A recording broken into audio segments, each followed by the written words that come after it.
Hello. Um.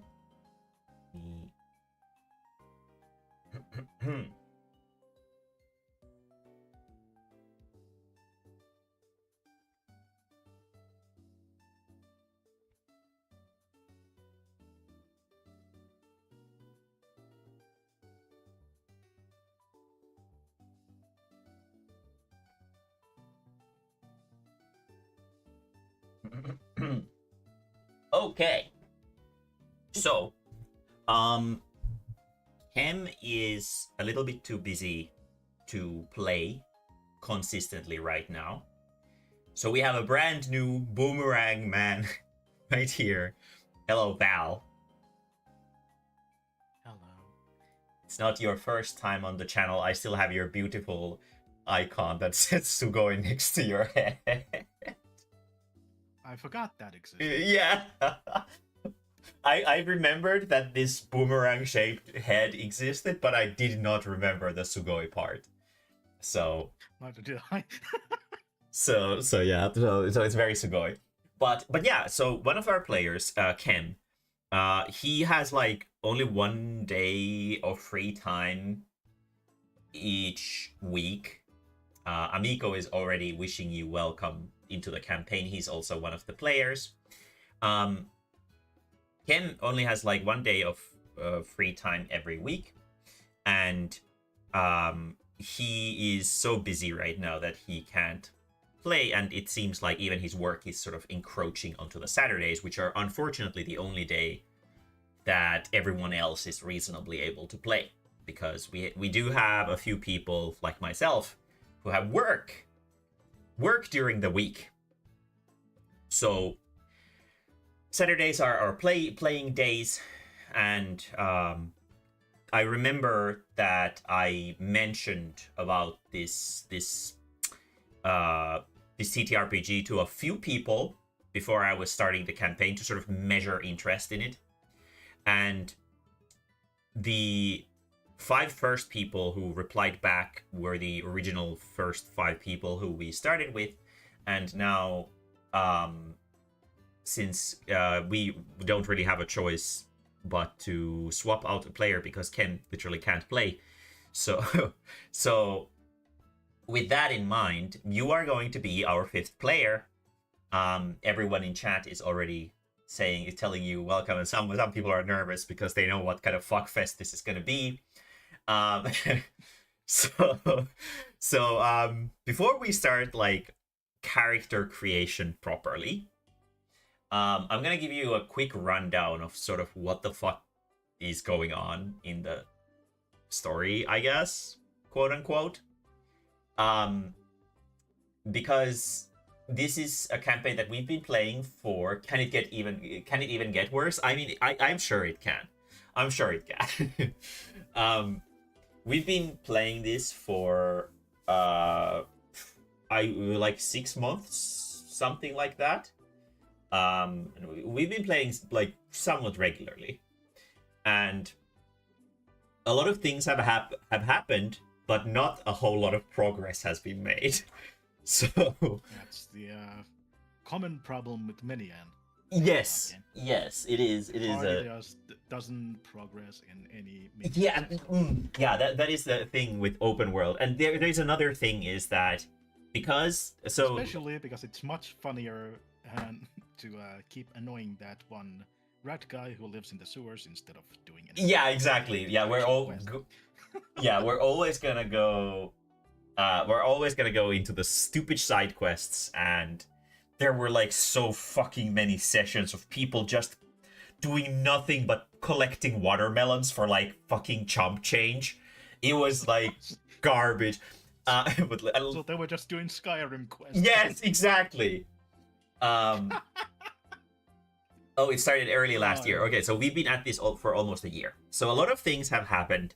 But because I do remember sitting in and lurking in some of the yeah. But I don't remember much of them. Very good. So then you have the very basics at least sort of understood. But the thing is that let's not hold up too much. Yeah, don't worry about it. I'm gonna give you a complete rundown of everything that has happened so far.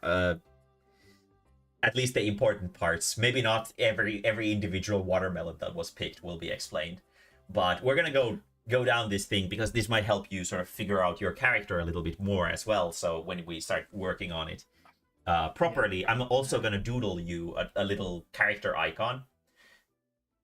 Okay, well, speaking of that character icon, I just remembered I need to send you the little color sketch thing. Yeah, absolutely. If you have a sketch, that would help so much. I didn't have much time to do it because all the annoying things happened at once again. No, don't worry about it. Most people just send me like mood maps and stuff. Val's voice is really quiet. Chottomatte. Let me. Are really quiet, or is it? No, I just on Discord. Just on Discord. Can you speak now? Rubber baby bucket bumpers. Is he any better, chat?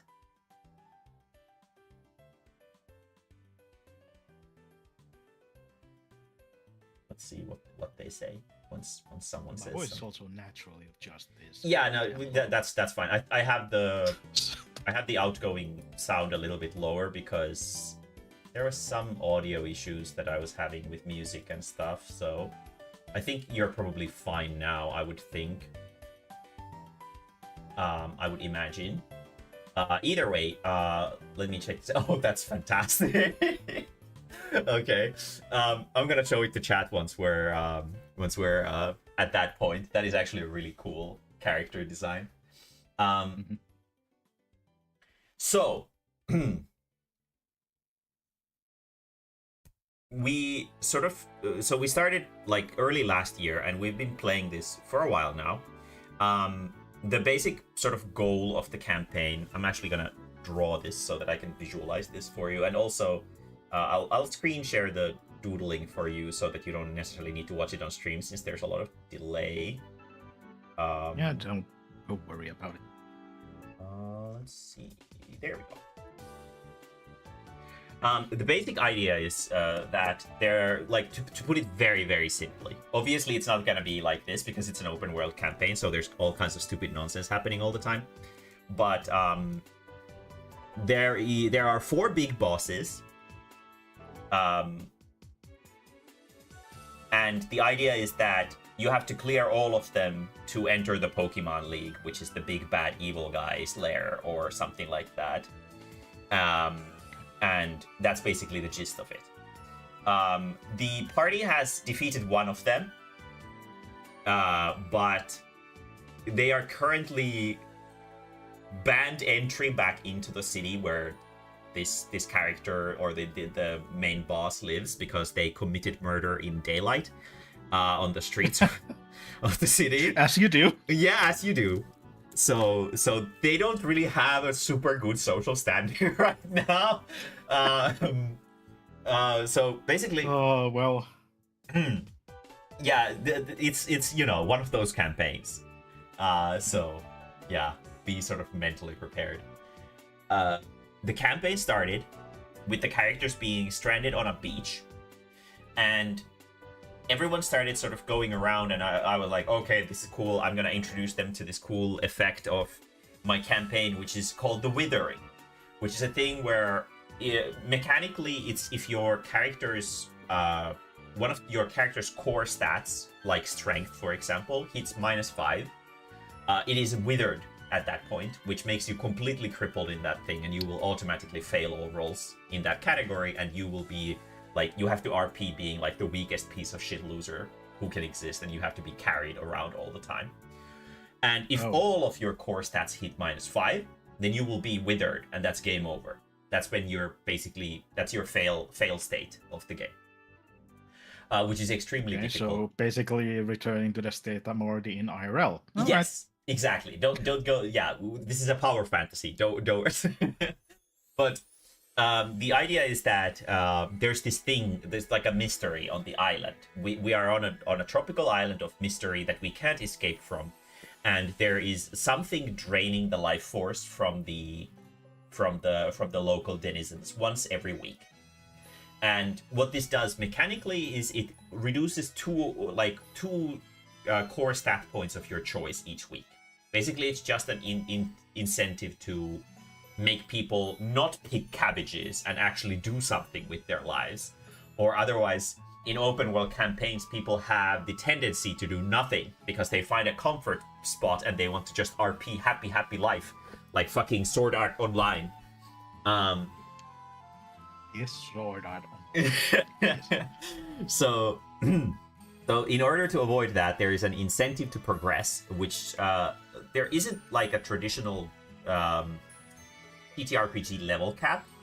All of your levels, there are two different kinds of levels. There are class levels that require like specific conditions to be met to unlock, and they give you new skills and new abilities to use in combat. New utility stuff and whatever. Let me actually demonstrate this by showing the drive for you, which I think I've already linked to you, right? You already linked, and I went and made a little very archive copy for myself so I can read very it. good. And once you where can, the hell did I put it? I will actually make you There it is. a character sheet, and I'm gonna make you a copy, and I'm gonna put it into the players, and I'm gonna name it Val. Where? Val. There we go. It's in caps lock, so it should be easy to discover there. But the idea is essentially that your player level is individual from your class level, and your player level can basically go up infinitely. It's just something you get for doing the usual D&D stuff.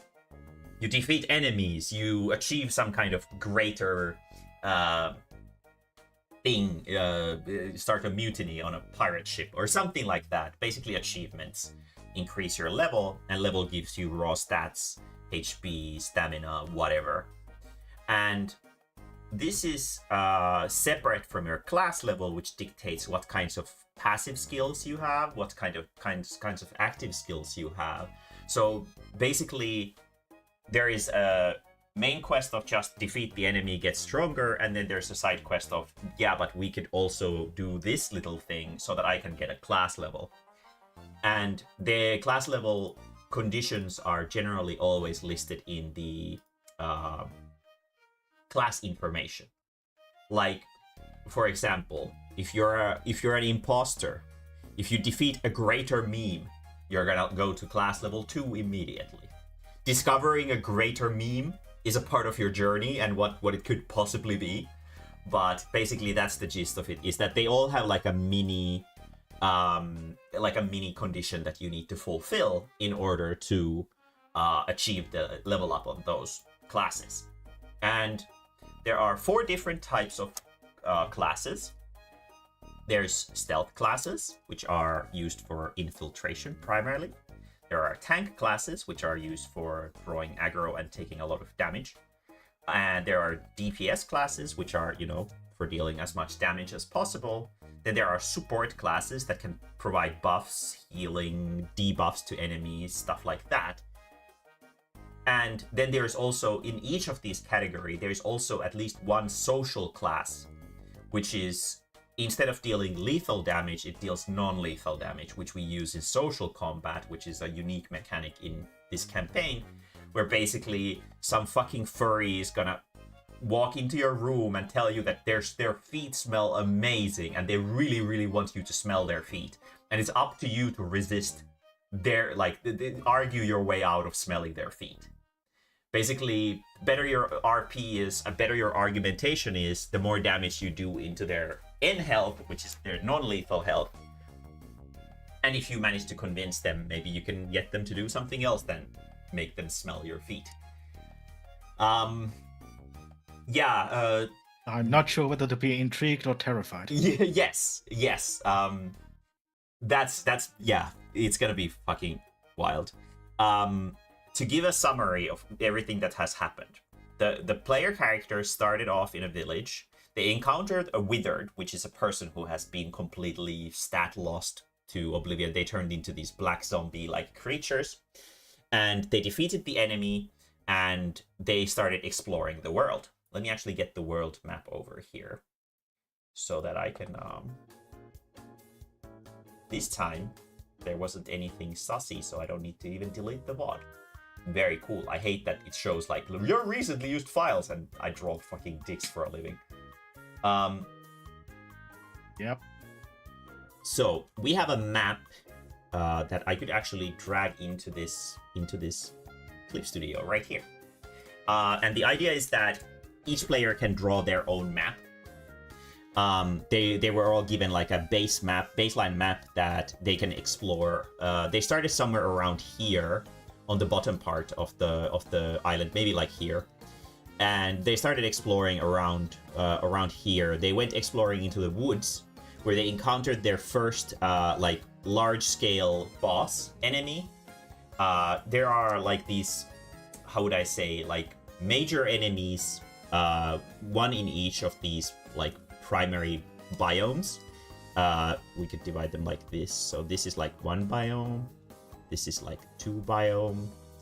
This is like 3 biome. This is 4 biome. And then this is like 5 biome. And in 2, 3, 4, and 5, there is like a big story-related boss. But the first area also had like a practice boss that the party got absolutely destroyed by because the combat in the campaign is a little bit difficult. Because you can make really, really broken builds if you think about the classes correctly and if you master the points in a smart way, and it is basically encouraged to make completely broken character builds, obviously within your like logical character parameters. Like if it makes sense for your character's personality, I would personally always recommend to go for RP over like complete meta playing. But like, how can I make my character as powerful as possible within the sensible parameters of the character? They encountered the forest feeder Saurian, which was the ruler of a great jungle that was overthrown by these parasitic strange flowers that started growing root on all organic beings. They went around and defeated actually they didn't defeat the monster. They got absolutely ruined by it, and they escaped. And they were like, okay, this is not a happy place. This is not a happy place. We're gonna go into the desert. And they started exploring the desert instead, where they touched a mushroom and got killed by the mushroom.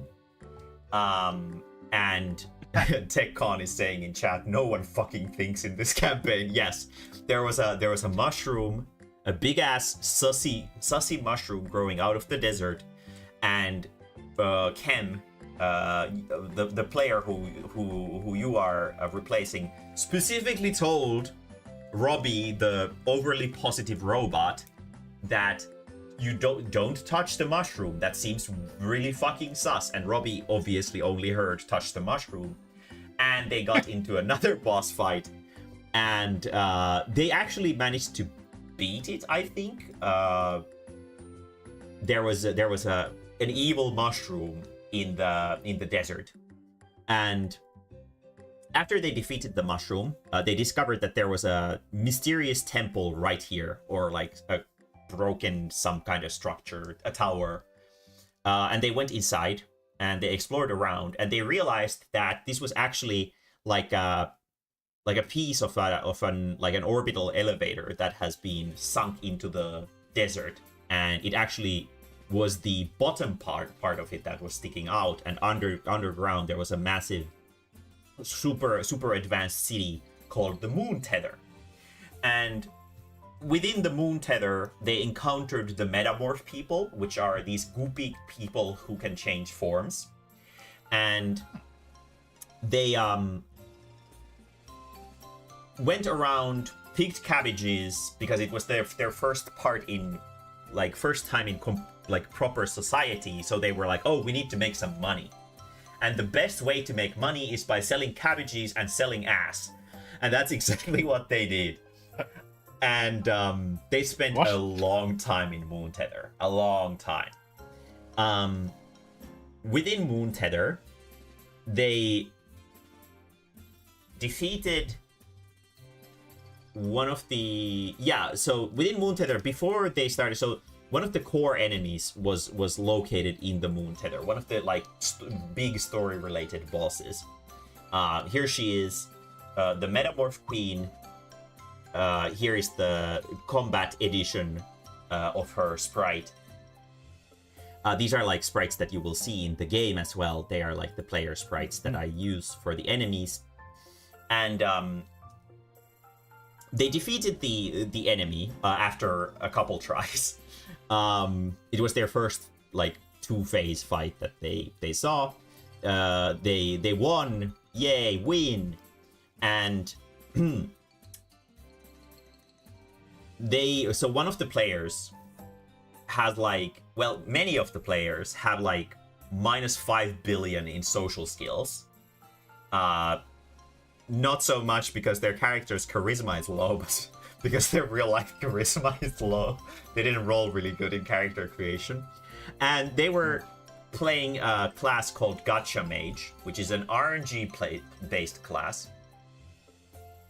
And Yeah, I looked at that brief. yeah. And they decided that they're gonna send good vibrations to one of the citizens while they were in Gotcha Mage. I think they were high or something, and they were like, I want to send good vibes to this person. And they rolled like a nat 1, and the good vibrations caused the person to explode. And they became murderers. And after defeating the Metamorph Queen gave them an ultimatum that we have a like deal where we want to, you have to bring a specific person to us, or otherwise we will brand you as traitors to Moon Tether. And they were given the task to go to the Mistwoods, which are up here. And they went to the Mistwoods, and things didn't go super well in the Mistwoods, and they were given a time limit of 2 weeks to complete this task, or they would be marked traitors of the nation. And they spent like months in there. And now everyone in Moon Tether hates the player party. So bad place. Don't go here. They hate you. Because one of the players is a murderer. Yeah, they failed the vibe check. Very much. They went to the Mistwoods, which is a bad place as well. Very bad. Where the Mistwood Witch, who is like the core enemy of that area, absolutely destroyed the player party. Which wasn't very... like, they got mind fucked there. They thought they spent like 2-3 days there, but they actually spent several months underneath, like fucking various curses and magics that were inflicted upon the party. And because of that, they ended up betraying basically the promise that they made with Moon Tether. And the Mistwood Witch is the core enemy that appears in the Mistwood. Here is her like core enemy fight version. And the task was to basically stay hidden in the Mistwoods. Don't talk to the witch. It's always a bad time when you talk to the witch. She will mindfuck you. And find a secret entrance into her laboratory, which was in the lake. It was like there was a chimney coming out of the lake. And they went down the chimney. They went into the laboratory. One of the players immediately went into like a bladed trap that was full of like these buzz saws that almost mulched them completely. And things didn't go super hot. And they found the witch herself in the laboratory. They defeated the witch, and they were very proud of their achievement. Everything went happy. Some of the players started realizing that everything is too happy, and then they realized that they were actually asleep the whole time, and the witch was doing human experiments on them while they were sleeping. They woke up and found themselves tied to these stones, and found the witch like absorbing their soul energy, And then they got into a boss fight that they got absolutely ruined in, and they decided that Mistwoods this is not a happy place, and they decided that we're not gonna stay here. And they went back. There were suggestions made, well, maybe we should go to the Moon Tether. Maybe they don't hate us anymore. They absolutely hate the party. And they decided to go here, where there was a boat, like a little wrecked boat that they fixed. And they went on a boat ride over this little canal, and they made their way on this island where they are currently at. On this island, they discovered that there is an observatory that is watching somewhere in the sky. And the island is full of furries. And they're the bad kind of furries. The like really bad kind of furries. Everyone on the island is completely fucking like insane. They're like brain fucked. They will actually come to ask you if you want to smell their feet. And the entire island is social combat. So it's RP, RP, RP, RP in all situations. And the party has not been doing super hot. So most of the players are currently hundreds and hundreds and hundreds of gold in something called soul debt that they have to pay back with their core stat points after each week or something like that, because they are so hard in debt. And a big plot twist just happened where it was revealed that the major boss of this island, which is capitalist giraffe Mae-mae, she has discovered a way to make the withering not affect you.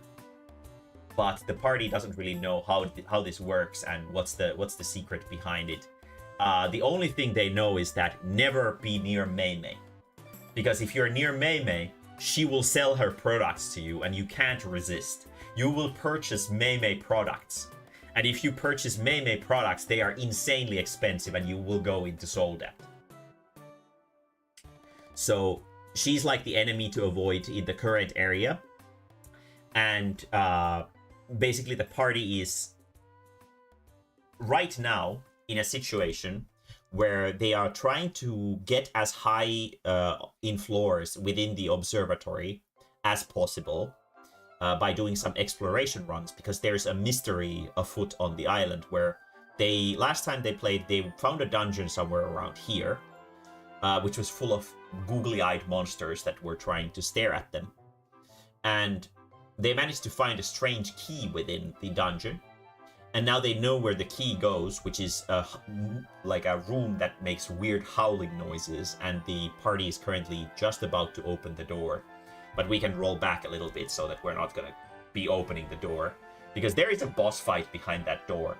And it's not a good first impression to start with immediately going into a really difficult boss fight. But that's basically what's going on. And I guess something really important to understand is that there's 5 players. There is Valkia. I'm going to introduce the character Valkia plays to you. I'm going to introduce all the player characters to you while we're here. This is Valkia's character. Her name is Tibia. She's a lizard that speaks through music. She doesn't speak at all. She just plays her stupid bone flute, and it makes magic bullshit speech appear for her. And that's basically her thing. She's kind of not super high on the IQ spectrum, but Valkia as a player understands the game and the meta quite well. So sometimes Tibia might make comment like, I don't know, maybe we should do this, but what do I know? I'm just a dumb lizard. When the players don't understand, they can do better. Tibia is very popular. People like her a lot. Then we have Robbie, the overly positive robot. He has a big ass like bolt on his head because he's from like, oh yeah, the lore of each character. Tibia is on a journey from her home tribe to find herself a nice home cave. And she's also has discovered that there are some people of her tribe on the island, and she's trying to save them from the clutches of the Mistwood Witch. Robbie is from a strange place where there's war going on constantly, and he was an assembly line robot who was making weapons for war. He doesn't really understand anything about anything, and he likes anime. He watched anime with his best friend back in the weird war dimension that he was in, and he managed to make it out of there, and now because he has this big ass bolt on his head, he can't think anything but positive thoughts. And because of that, sometimes conversations with him can be really, really difficult and frustrating. Or if you need someone's shoulder to lean on, then he's perfect for it, because he's always going to be there for you. Except that he's made of metal, so it might be a little bit uncomfortable. Then we have, in order of appearance, Valentina. This is the murderer. This is the murderer person who is a wanted criminal in the Moon Tether. Controlled by Char, a community staple.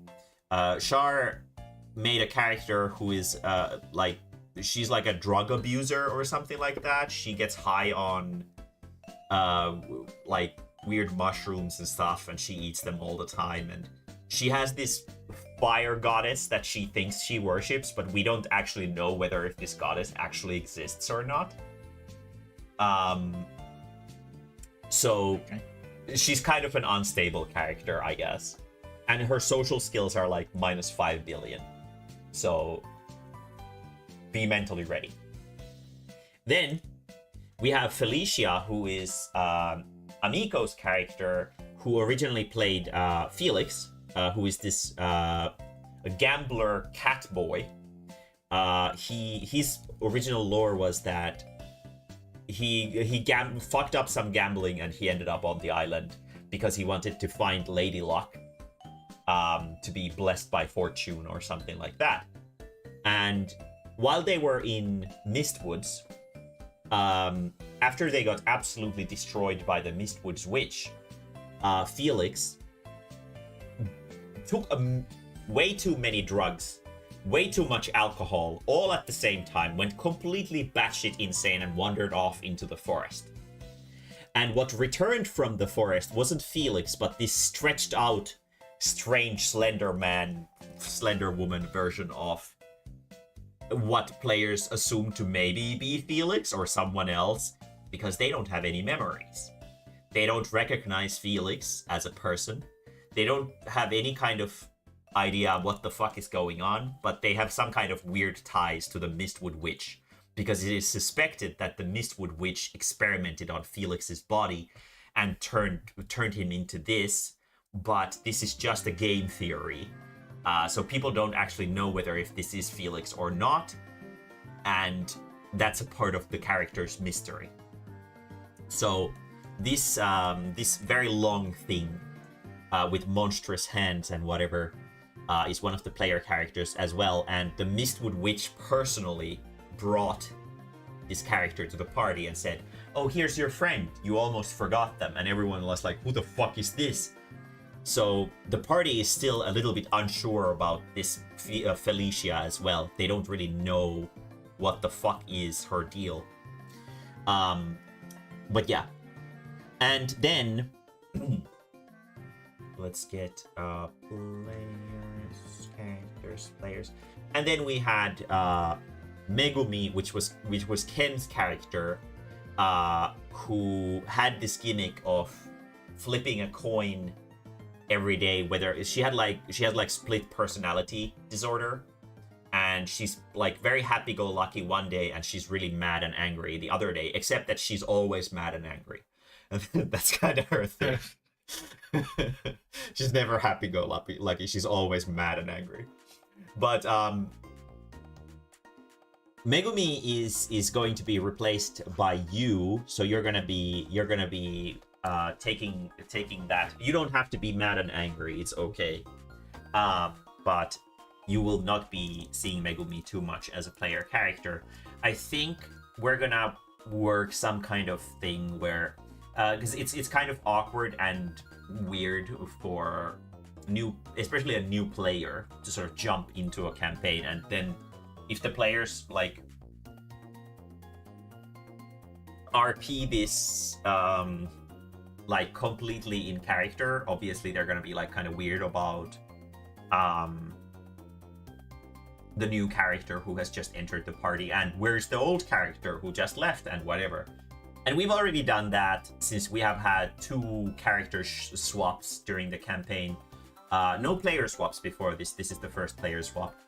But both Char updated a character, and both and then also Amico updated a character to Felicia from Felix. So we've done the RP of like, where is this character enough? So we're gonna say that we're gonna come up with some kind of lore reason today for why Megumi isn't here, and why your character is here instead. And I have a suggestion, since let me show the chat your doodle that you made. Let's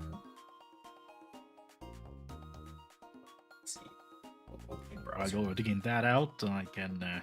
Yeah, there we go. Tell this one little bit that I haven't played a Pat's character in some other sessions before, and usually those turned out in a way that weren't that good, because the GM just kind of tried to patch things up. Yeah. In a very haphazard way. Yeah.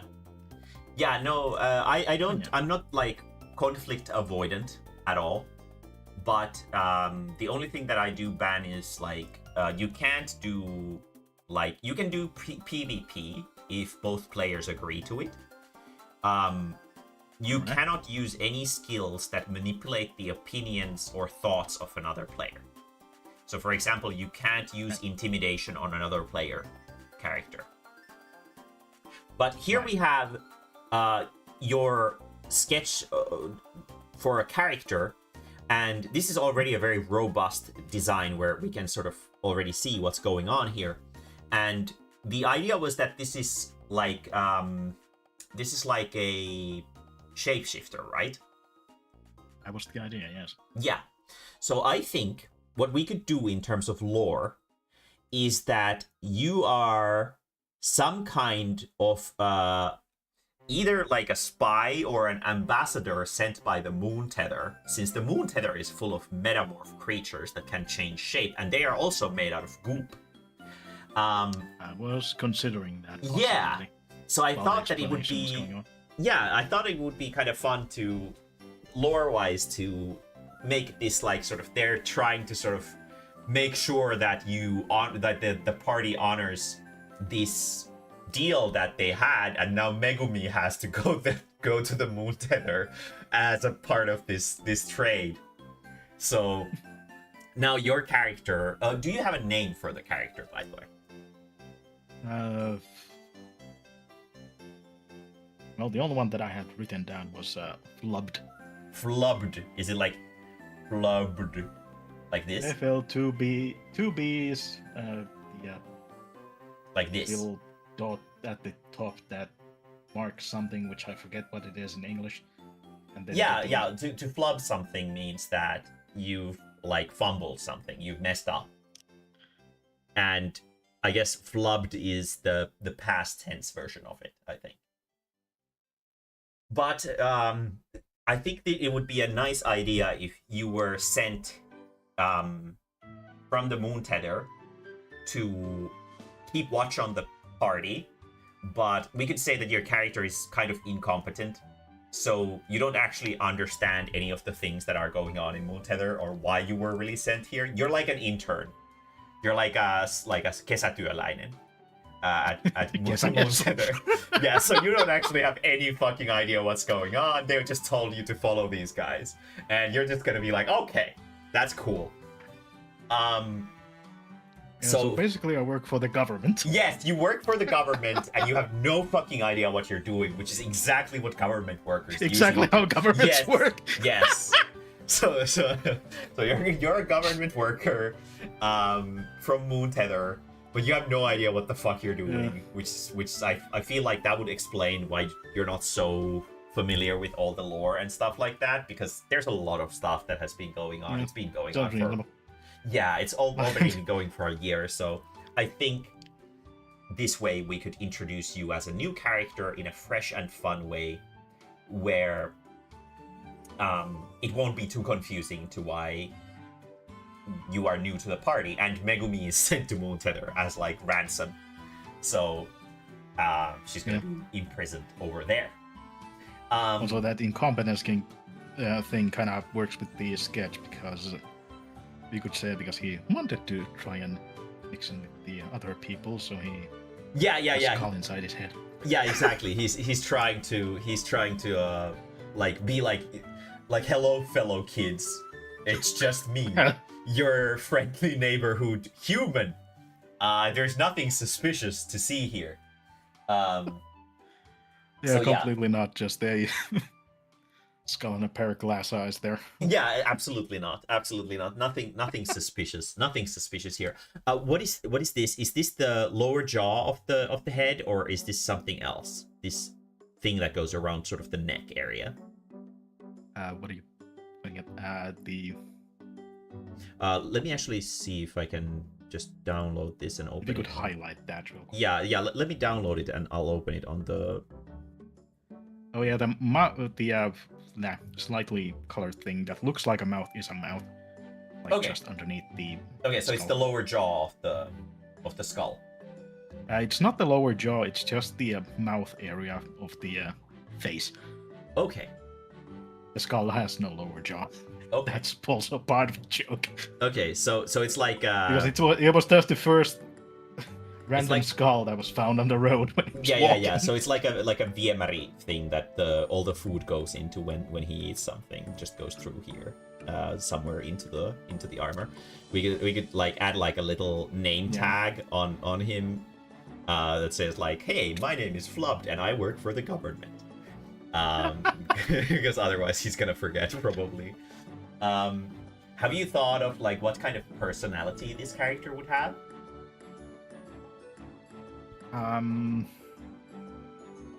There were a few ideas that I rolled around. Yeah, go ahead and throw Normally, them at me and we can see what would work best.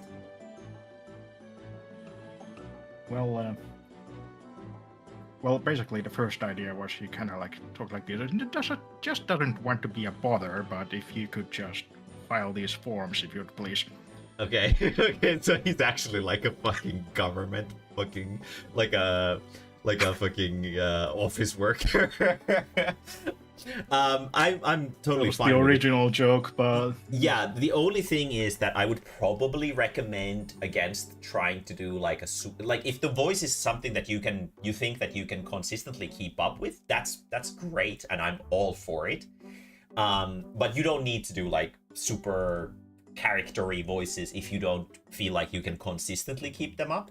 But if you can, I am absolutely all for it. But don't feel like pressured to do it. But that was is mostly for illustration purposes, but we'll see how it works out. yeah, exactly. But the idea is essentially that he is like the kind of like, how should I put it? He's like the stereotypical government worker. Very good. Very little in any form of social graces.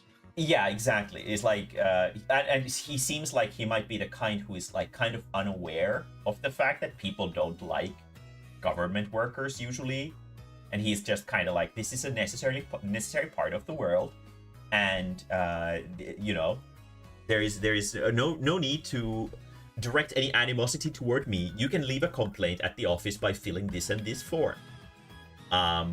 So he's just kind of basically. a pain. Yeah, he's got just kind of a pain to deal with. I think there was a mention of a fear of enclosed spaces, right? Yeah, that. And But I was wondering how that could be worked in, into the lore. because Yeah. that all, because that goes a bit against the character in the original idea there. I Yes, think the second idea that I had for the character was pretty much just an escaped convict. Yeah. But I think the office worker thing might provide a bit more comedy. Yeah, and we could totally like a fun thing about character design is that you can combine ideas. And I think what we could do is that he is an escaped convict, and the reason to why he looks different from all the metamorphs, as I showed you earlier, the metamorphs look like these sort of long-necked, weird like creatures like this, and they have a distinct feature of having this like metallic body armor to them, and we also have it right here, which we can use as a part of the design, where we can imply that this is technically a metamorph, but completely by accident. By the way. Yeah, exactly. If anyone in the audience was wondering. Yeah, but because he looks so different from the metamorphs, because the metamorphs they're like these, they don't really sort of associate how people look with who the people are, because they can, shapeshift all the time. So they instead like try to portray their personality through being like weird colors or having this funny way of speaking or something like that. But he is quite unique in the way he is, and I think maybe he is an escaped convict, and some kind of experiments were conducted on his body, and that's why his like transformation isn't like the same quality as the metamorphs, who can turn into like exact replicas of things, and his like physical structure was permanently damaged by the experimentation that was done on him. And then he was given basically an option of either work for the government or we're gonna experiment more on you. And while they were experimenting on him, he was held in like a jar or something like that, which has given him a logical... it's funny that you said that, because that was actually what I was thinking. Yeah. They shoved him in a Virgil jar. Yeah, exactly. Yeah. So he was... It's like that bad guy in one of the old Math Blaster games. Yeah. Or the fucking alchemy god creature from Full Metal Alchemist, who was kept in a beaker. So he was basically experimented on, and while he wasn't experimented on, he was kept in a glass jar, which was very, very tight and very, very uncomfortable. And because of that, he has gotten like a very severe fear of enclosed spaces, which is a great little character detail that we can add to the character design, and it would also make a lot of sense, for the sense that, if you're kept in a fucking glass jar, anyone would get fucking fear of enclosed spaces. And there was also a very cheap bus line that operates here. Yeah. And there was he can transform, but he could transform, yes, but he can't turn into anything that is solid matter, or it will turn into into anything that is like inorganic solid matter. Like, for example, he can't turn into a metal a tungsten cube, or otherwise it will be like goopy. Wasn't that what was the idea? No, basically all kind of more solid matter is included. Okay, so like for example, ice and anything that is like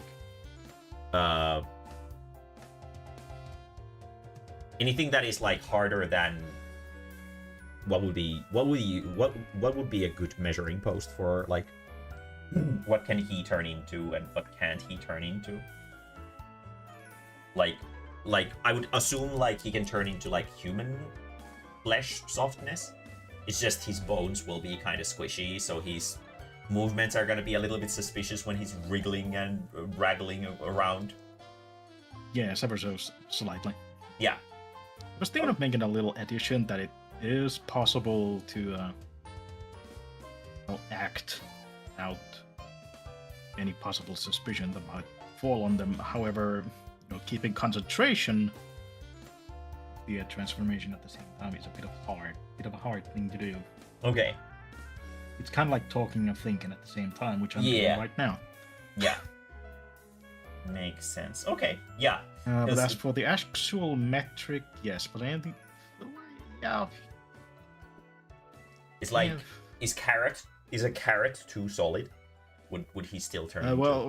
Carrot is organic. Yeah, it is.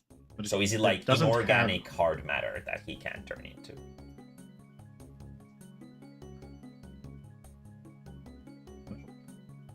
Because that would be fine in my book.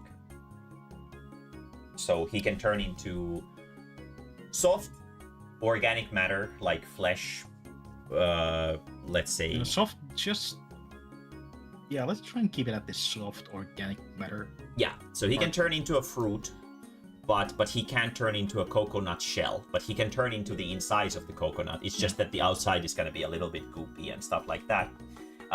Transformation is a very powerful skill to have in a RP heavy campaign, especially one where there's infiltration missions and stuff like that. But I think it's definitely fine in this situation, because there are actually class skills on some of the classes that already allow you to, like, if nothing else, then blend into crowds. Hello TechCon, you're working just fine. So let's change the body proportions a little bit. I want the head to be bigger.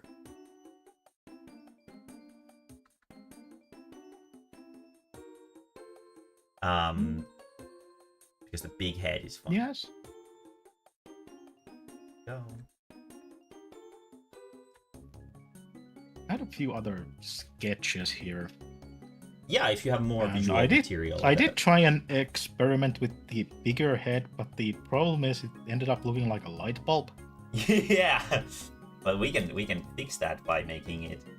So the metamorphs have this thing where their goop is always rising a little bit, like this. So we can make it sort of that he has these little rising goop bubbles that are sort of lifting from his person upwards a little bit, which is ever so slightly effervescent. Yeah, making a nod to his metamorph origin. But maybe he doesn't really identify as a metamorph anymore because he has bad memories from the moon tether.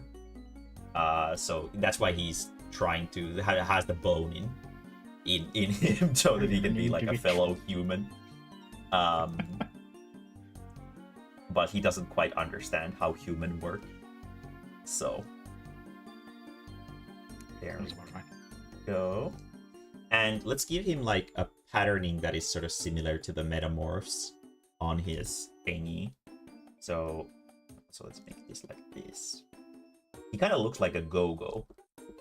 He has that shape that he could be a go-go for sure, like one of those old plastic toy. Yeah, I actually found my collection a while back. Oh, really? I actually was looking for mine, and I think I gave it away, which bums me out a lot. So they were mostly the ghost ones, actually. Oh yeah. Mine was like I even made an itemized list.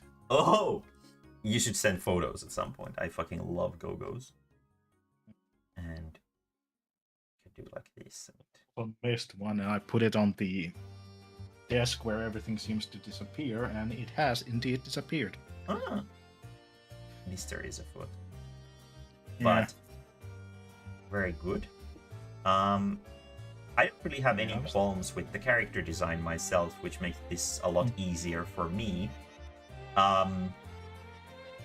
Which is honestly great. Because I was thinking about maybe if moving the colors a little bit. Colors. Yeah, the colors, because right now it's mostly just this acidic. Yeah, it looks a little bit like snot. So we could try to move away from that. And also a lot of the metamorphs have this fade into some color kind of theme to it. If you'd like to have the characters like extremes, like the hands and the feet and the top of the head to fade into a specific like separate color from the not the main color, then that would definitely add to the color design for sure.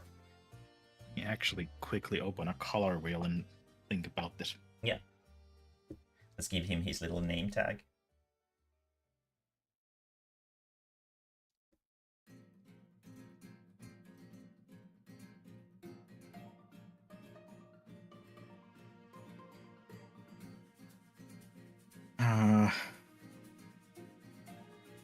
The basic sketch already has a good amount of neutral with the armor color, and Yeah. we have some opposing complementaries with the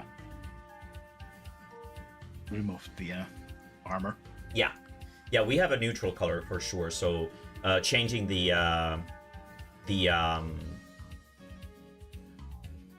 changing the goop color into something is the primary thing, and we can also do these like highlight things. These can also be some fun color as well. Let's not make the skull too scary. Let's make it sort of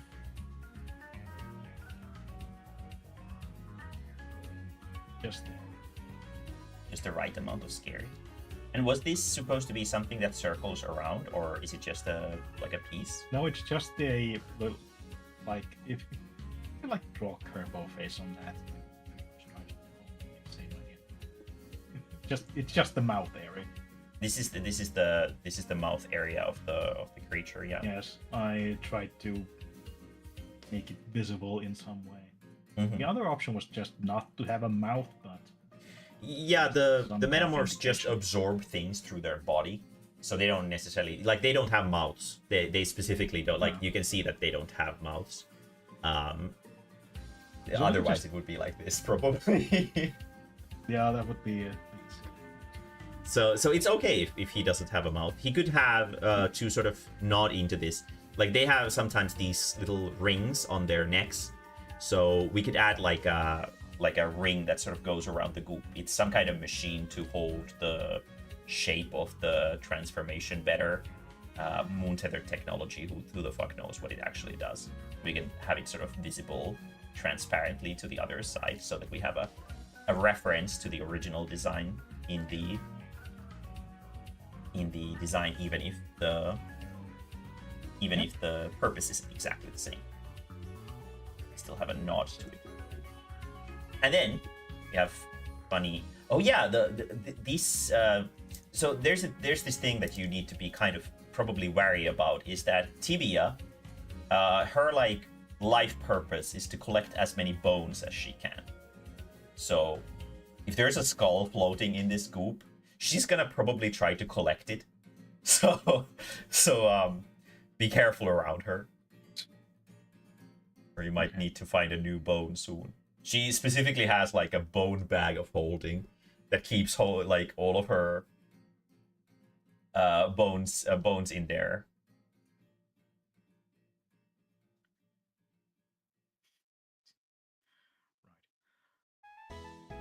A little bit closer to each other. Go ahead. Yeah. What was it? I'm just making something at the same time here. Oh yeah, you're thinking about the color scheme. Yeah. Yeah. We can one of the cool things about Clip Studio is that we can set a standard color for it first, and then we can hue shift it to see what we like the best. The hue shift is there. Yeah. For a very good reason. So we're gonna I've have also tried this, using that. And let's do spinal cord pieces in here. 2 of them. Well, actually, we could do one more so that we can see that the spinal cord kind of continues around here, because this is the edge of the this, and we don't need them to continue here because he doesn't really understand anatomy, so he doesn't know that there needs to be a little bit more spinal cord than just these 3 pieces. But he's happy with his 3 pieces, and that's all that really matters. And there were those googly eyes. Do we want the googly eyes to be sort of separate from the skull, just sort of floating around here? Yeah. Like this. We need to make an iris for it, or should we just make a slightly larger black dot? Yeah, we could just do this as well. They're like, It's a bit more cartoony. yeah, they're not so scary. Not too realistic. Okay, and then let's put this away, and we'll use the original color scheme or like first, and then we're gonna hue shift it based on what I'm we actually want. thinking you could just swap the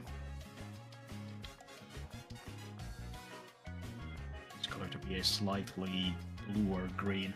Blue or green, okay. Then let's use a red or gray for the main body. Like this. And this is gonna be a blue or green. If you wanted, I could just take out the markers that I used to paint that and pick up the colors again. Something like this. Slightly lighter. Lighter, so only like this. less saturated. Less saturated. Like this.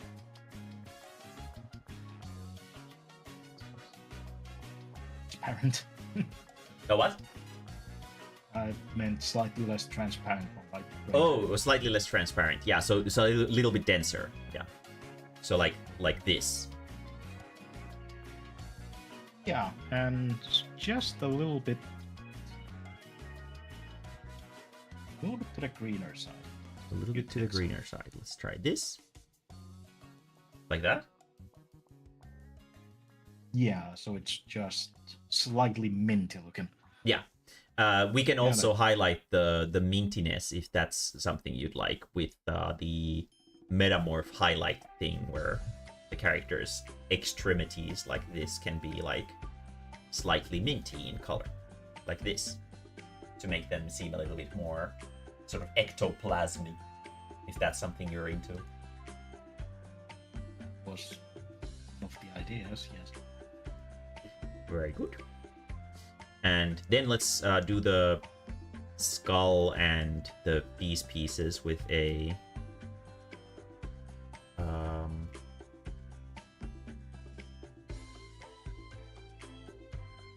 these things with a, let's take this color and let's do like a slightly like this. So that we can tell that they're sort of inside the goop.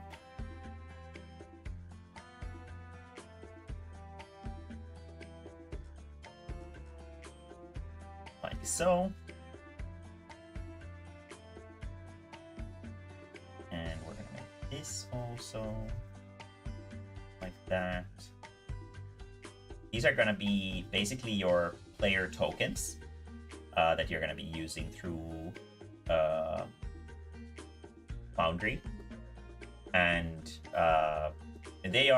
Foundry is very simple to use. We don't actually use the in-depth systems of it, like barely at all. Mostly we just roll dice there and do everything sort of pen and paper. So you don't need to really understand how the system works or anything like that. It's very, very simple. Most things are just roll this, roll that, and that's all you really need to do. So I've tried many a different tabletop game in the recent few years. I can appreciate a very light and simple system. yeah. Let me do this, this, and this. Yeah, the class building is gonna be a little bit complex because the class system is actually a little bit complicated. This part is going to be the same gray as that, and then what would be like a good, I guess like a reddish color would probably be, but we already have red in the gray, so it doesn't necessarily need to be that. Let's see, what would be maybe like a orange is pretty good. Brighter orange actually works pretty decently as well. Oh yeah, the color shift.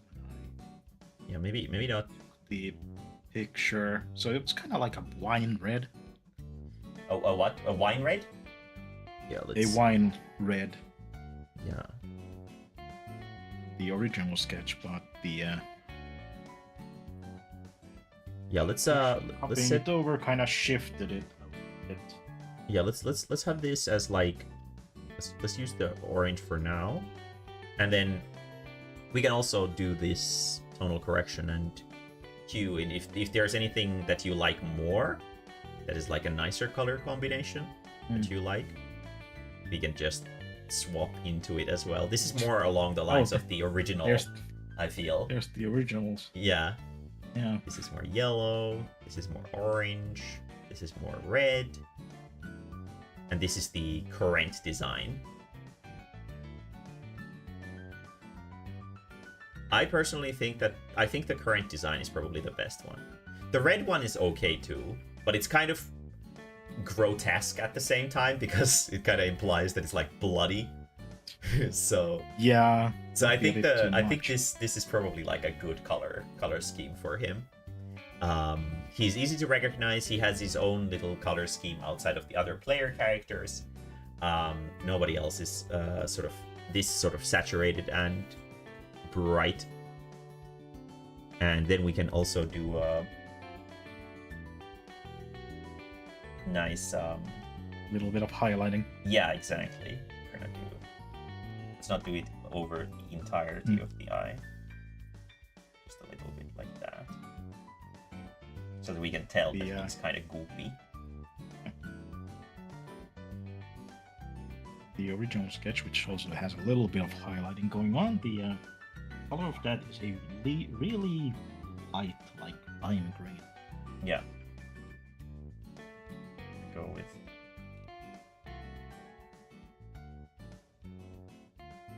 There we go. And we're gonna go for a very simple highlight on the metallic part because the character designs are supposed to be pretty simple so that they are easy to tell apart from the backgrounds, which are quite detailed. So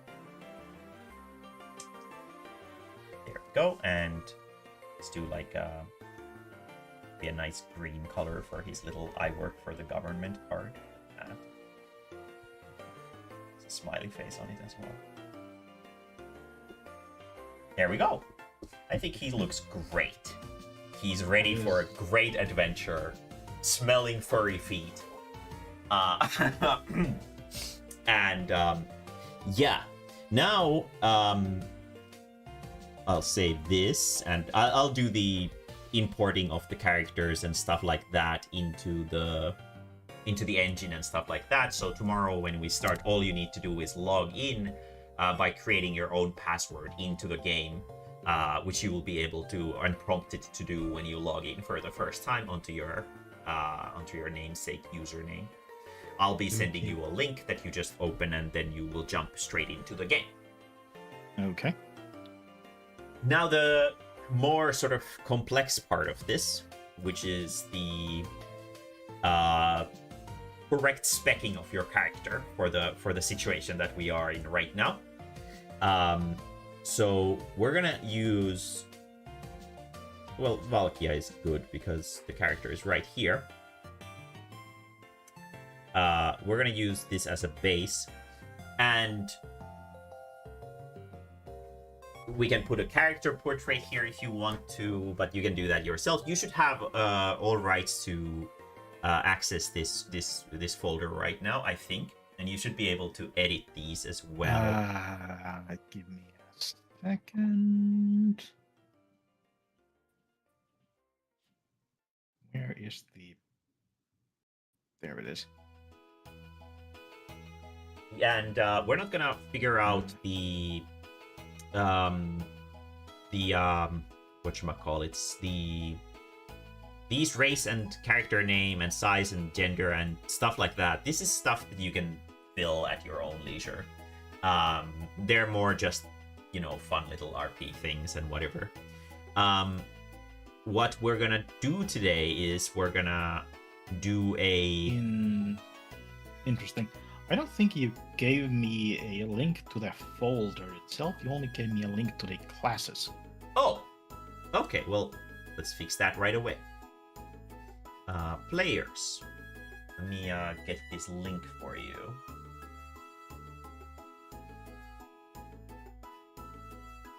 There we Gotta go. take a real while to figure out the class building. No. There we go. Yeah, the class building is quite complex. We're not going to use any role points for you. What we're instead going to do is we're going to keep it simple.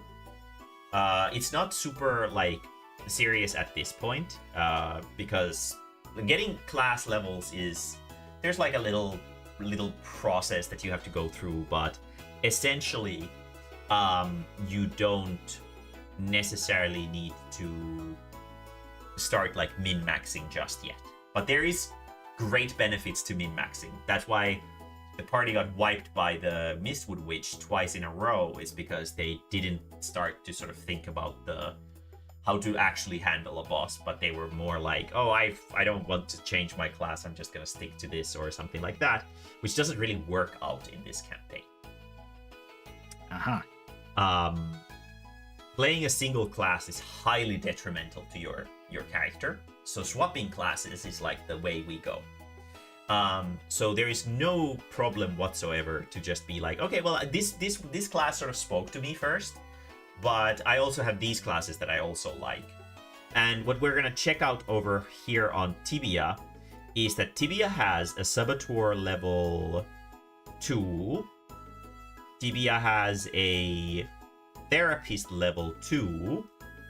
Tibia has a Listener level 3. Tibia has a Healer level 3. Tibia has a Naturalist level 2. Tibia has a Synergist level 3. Tibia has a Battle Mage level 2. And Gacha Mage has been unlocked but hasn't been leveled. So we're going to ignore that because you have all the classes unlocked immediately and you'll be able to swap into them. Whenever you discover a thing called Pool of Reflection, which are a common occurrence in every major dungeon and stuff like that, so that you can easily swap your classes to whatever you feel like. So basically, what we're going to do is that you're going to get to choose 2 classes of any kind that you want to be, let's see, actually 3, right? Yeah, 3 classes of your choice at level 3. And then 1, 2, 3, 4, and 4 classes at level 2.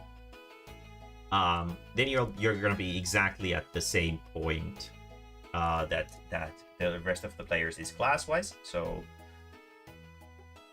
3x level 3 class. Would you kindly give me that list again so I can write it down? And 4 times level 2 class. And you don't necessarily have to choose them right away. You can think about it and sort of feel it around and see what you feel like fits for you. So 2 level, no, 3 X, no, 3 classes. I wrote it in English because I'm speaking English well. That's fine. And 4x level 2 classes of any of your choice. So you're gonna be like, okay, these are the ones that I really like, so I want to have these as high as possible. I'm gonna have them at level 3, and then I'm gonna have these few classes that I'm like moderately interested in at level 2. And in addition to this,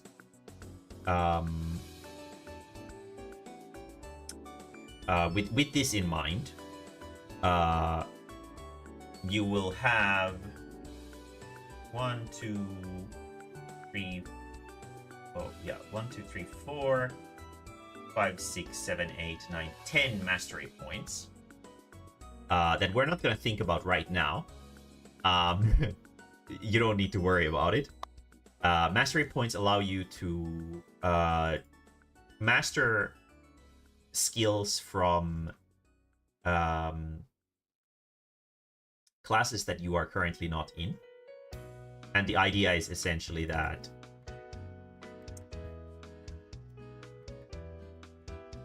you can transfer those skills to, like, let's say you want to play battle mage, but you also want to use melee attacks. You can take those melee attacks from by mastering things in the weapon master class, and that way you can mix and match these.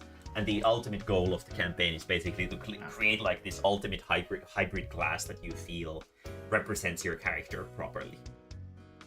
So basically multi-classing skill points. Yes, exactly. And the way mastery points work is that, well, this is not super relevant right now, but this is something that sort of just to keep in mind, is that if it's a level 1 class skill, ability or technique, either one is fine, it costs 1 mastery point to master. If it's a level 2, it costs 2 mastery points, and so on and so forth. So the higher the level of the skill that you're trying to master, the equal amount of mastery points it consumes. You gain mastery points every time you level a class. You gain 1 mastery point every time you level up a class. But it's pretty complex, so you don't need to master anything right now. Most players haven't mastered really anything right now, so it's not super relevant yet. But just so that you understand how it functions. When we are studying these, let me actually share this for you as well, so that you can watch it in real time while I'm. Let me stop streaming Clip Studio, and I'll start streaming you this. Can you see the Google Drive thing? I can see the Google Drive thing. Very cool. I also hear the background music. Oh, okay. Yeah. Because you sure. are now streaming it, and it is taking the background music as well in the Discord stream. Okay, well, there it is. Very cool. The way to read these is not super complicated. The idea is that when you switch into a class as your main class, you will get a stat modifier based on what main class you're playing. Like, for example, here we have Imposter, sus. Max HP minus 30%, max NHP plus 30%. Basically what this means is that as long as your main class, currently active class, is Imposter, you have a base HP and you reduce 30% from that, and you have a base HP that you add, base NHP, which is the non-lethal HP, and you add 30% to it. And these will change depending on what class you are. So keeping book of what is your base HP is pretty useful. But everyone in the game also already sort of has an understanding of what their base HP is, so it should be fine. Let's see here. Let's go all the way to the base stats. I don't know if so we can see here is that the base HP right now is 80. So we're gonna give you the exact same amount. I think this is supposed to be the base HP. Can any player confirm is 80 the base HP right now? Let's see. I think yeah, I think 80 is definitely the base HP right now. Yeah, Char's fucking sheet is a nonsense mess. Yeah, base HP is definitely 80 right now. So I'm gonna write it down here for you as well.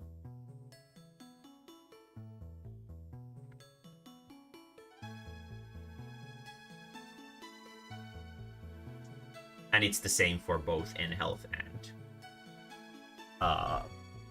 normal health. And your stamina right now seems to be 255. And stamina can also be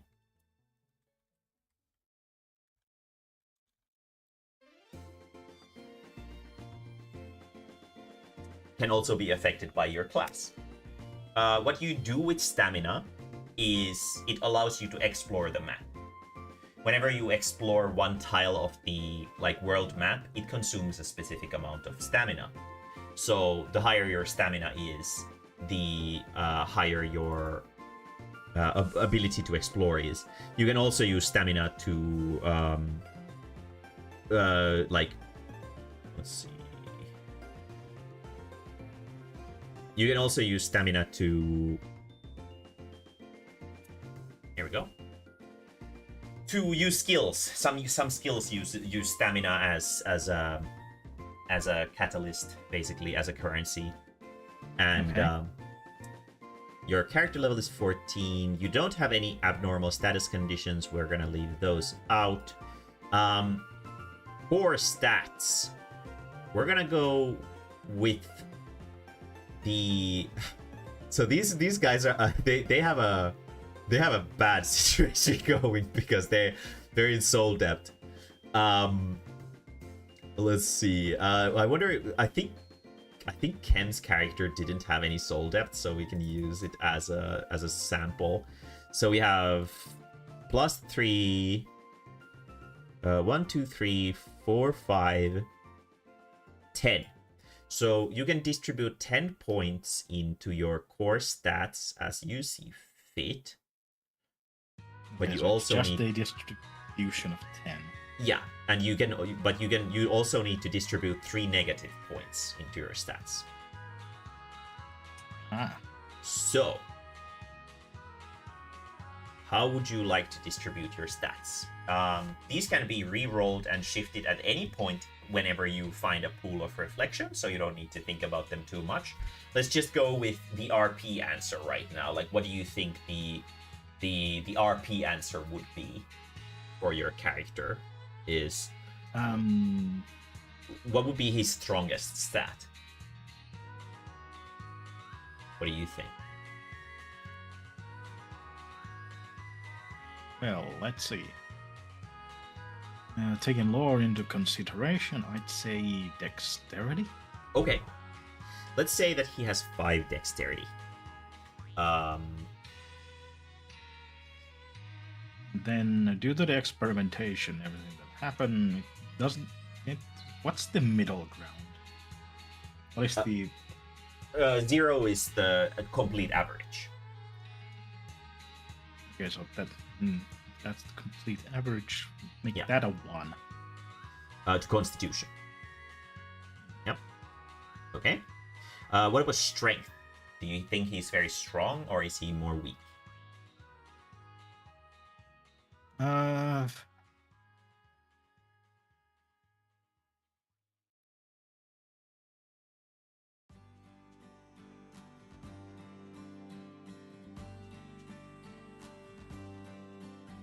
would probably say that he's probably like at least okay in terms of strength, like 2 or something.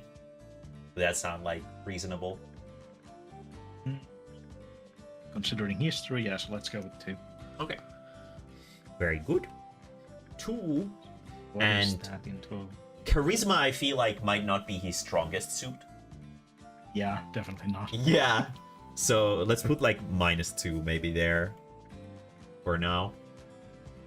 And maybe also wisdom would be like a -1. But he's intelligent. Because he works for the government. So he has like that book smarts, but he doesn't have like the street smarts. Because he's never been on the streets. Because he's only now been left out of the fucking beaker. So we have 1, 2, 3 plus 5, so 8. So we can have 2 in intelligence. So he has a positive thing in intelligence. So let's use these as like an initial starting point that we're gonna go with. Movement speed, because he's quite dexterous. I definitely feel like he would have some extra movement speed. So I think we could give you the same movement speed as Valkia, which is 9. Oh, my headphones battery is lowing me, which is fine. Swimming, I don't think he's probably that good at swimming yet, at least. So we're gonna keep the swimming at that. I think climbing might be a strong suit for him because his arms are like tentacles, right? Yes. So let's put And like since and considering he is the race of the metamorph people, yeah. did you have thought about if it changes the stats or the abilities in any way, or is it just flat race? Yeah, so with no pluses or minuses to anything. no, so we don't do like racial bonuses and stuff like that, but what we do instead is we add like passive skills and stuff like that that give like the character like completely unique properties.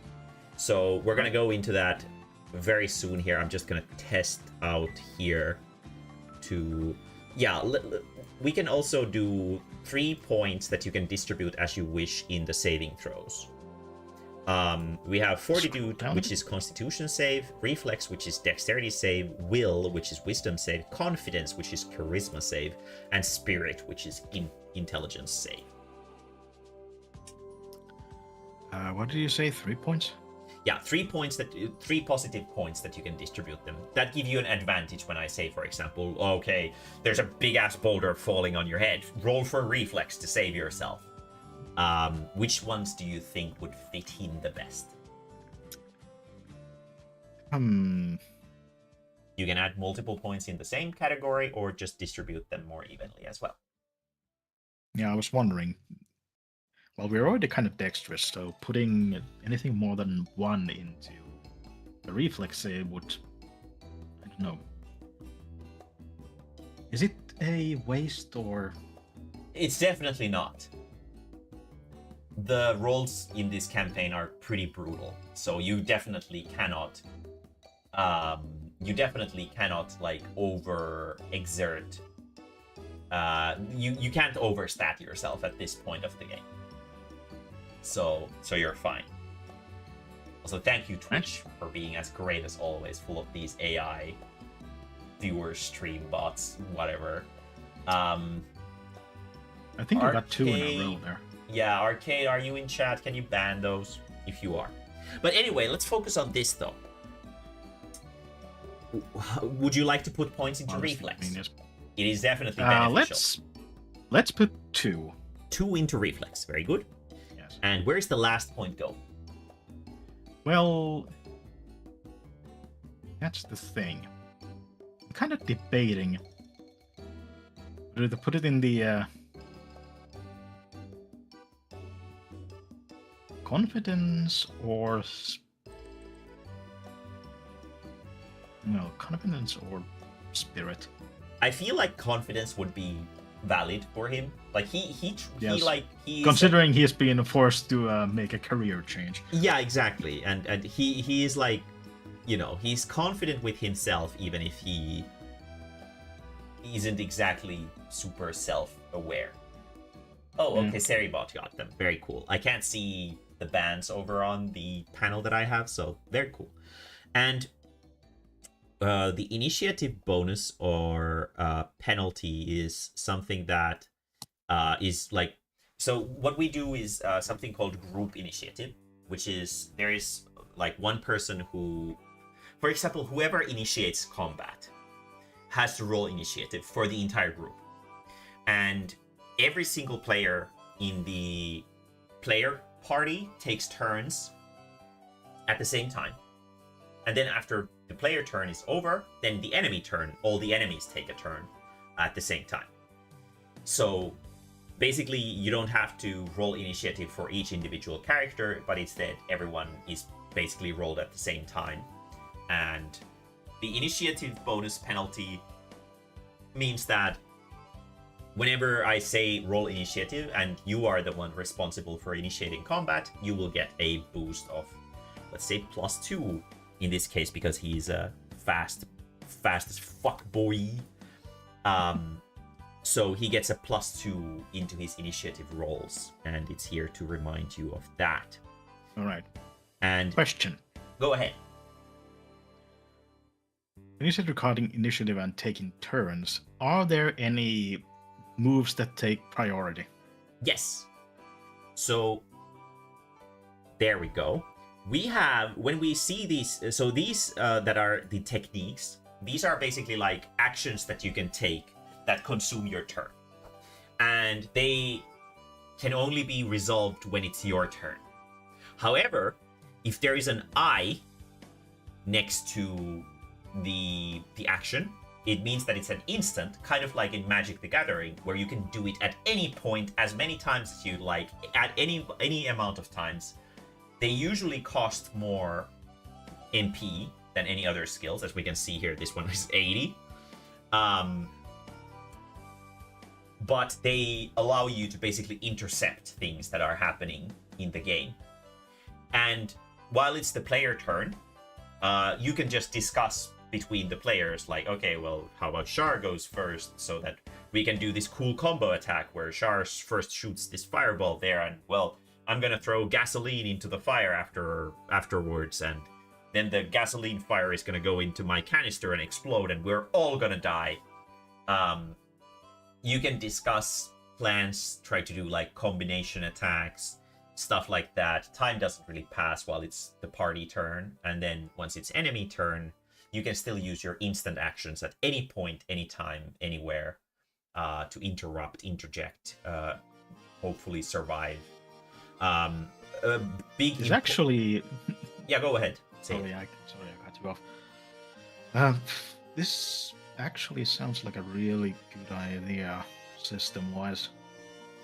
Yeah, it's emphasizes a bit more towards the tactical thinking and teamwork instead of just one bloke going with the hammer and I smash. Yeah, me go smash. Yes, this is a very technically heavy campaign, which is why all the warnings have been given that making character builds and stuff like that is a little bit complex, because it's very, like, the combat is complicated. You'll understand, because you guys will probably go into a complex boss fight immediately, or, well, not immediately, but soon, tomorrow.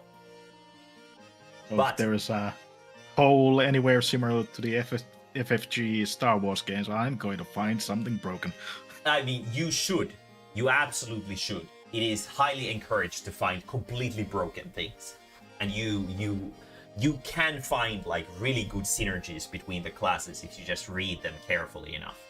And by mastering and exploiting your mastery points and stuff like that, you can make some crazy nonsense powerful builds, and you are supposed to, because the normal enemies, just to put it into perspective, the normal enemies in the furry Tower of Nightmares that you guys are currently in have over 700 HP, and they do massive damage if you initiate actual combat with them. But if you do social combat instead, their N health is actually way lower. They're like in the early hundreds and stuff like that. So the enemies are very powerful. The Mistwood Witch has like 900 health, and she takes no damage from physical attacks whatsoever, and she absorbs most magics. So the combat can be really tough. But since we are quite early in the game, each area is specifically dictated by a type of player character type. Like, for example, right now we're in a place where social combat is key. If you do social combat, you'll be able to defeat the enemies much more easily than trying to brute force it. And there's also great benefits to doing stealth right now, because the enemies are pretty annoying. So to recon, stealth is great. There is one area that is completely dedicated to tanking, one area that is dedicated to DPS, one area that is dedicated to stealth, and one area that is dedicated to whatever the fuck the last thing was. Social combat, yeah. And support is good in every area. That's basically the gist of it, is that if you play a support class, it's generally useful no matter where you are. Right. Something to understand about the instant things, like for example Flash Cut here. Something that the players discovered when some metamorphs actually turned into copies of the player party and attacked them. You can normally use a normal attack as a free action, which means that if you have the NP for it, you can use Flash Cut, for example, 7 times in a row. It's not against the rule. So, right? Yeah, because it's an instant, so you can use it as many times as you want. And that is highly encouraged if you have some spammable good skill and the MP to spare. This is basically how you can deal burst damage. There are some boss mechanics that demand the party to deal a specific amount of damage into the boss, or it will instantly wipe the entire party. Basically like an enrage mechanic. So in situations like that, sometimes it's good to burst.